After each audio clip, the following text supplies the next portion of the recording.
Chapter 39 Rome and the Christians. Nero, the evil emperor. Augustus Caesar was a good and fair ruler of Rome. His people loved him, and his army obeyed him. His reign was a good time for the city of Rome, and for all of the lands that Rome controlled.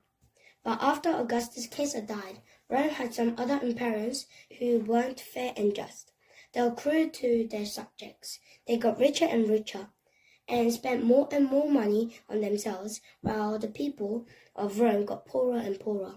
The emperor of Rome was supposed to tell the army how to fight, but the emperors after Augustus Caesar were such bad generals that the army refused to obey them.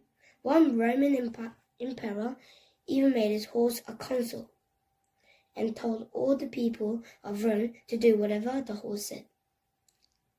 The worst Roman emperor of all was named Nero. Nero had everyone who disagreed with him murdered.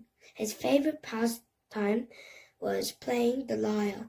He was a very bad lyre player, but everyone was afraid to tell him, so they all praised his terrible music. When I die, Nero used to say, what a loss shall I be to the art of the music. And the Romans in the royal court all agreed with him because they were afraid for their lives. After Nero had been emperor of Rome for 10 years, he decided to take a vacation from Rome. He went out to his house in the country and invited his favorite friends to go with him. Meanwhile, they had a party that went on for days and days. Meanwhile, Rome was burning. The fire became lit at night in a rickety road building in a dark and dirty Roman street. No one knows exactly how it started, but the poor families who lived in the part of the town often built small fires to keep warm. Perhaps a coal fell out of one of those fires onto the dry wooden floor. It smoldered away until the floorboard caught fire.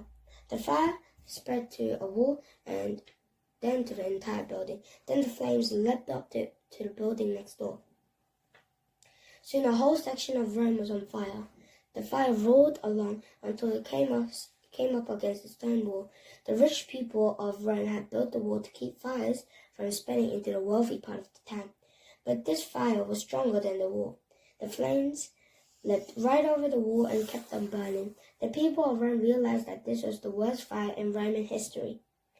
They sent a messenger to Nero to tell him what was happening. The messenger galloped hard until he reached the country house where Nero and his friends were celebrating. Your Majesty, the messenger cried, your city is burning. But Nero didn't even answer the messenger.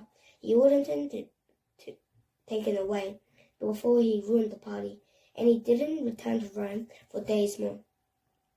When he finally did come back to Rome, he found his people waiting for him. Hundreds of families had been driven out of their homes.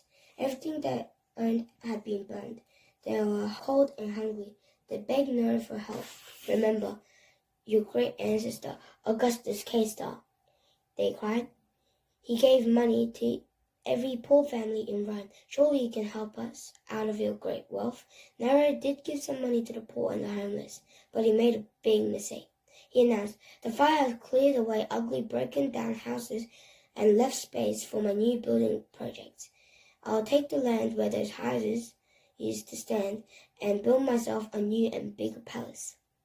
The people of Rome were furious. Nero had been unpopular even before the fire. Now they hated him even more. Soon, Nero realized the Romans were on the edge of rebelling and taking his throne away. He had to find someone to blame the fire right away. I know who set the fire, he told the Romans. It was those Christians. They set the fire on purpose. Of course, the Christians hadn't set the fire, but many people believed Nero's lies. The Romans began to persecute the Christians. The Christians were arrested and executed. Some were forced to fight in gladiator shows. Others were killed by wild animals. Nero's cruelty to the Christians drew attention away from his own selfishness.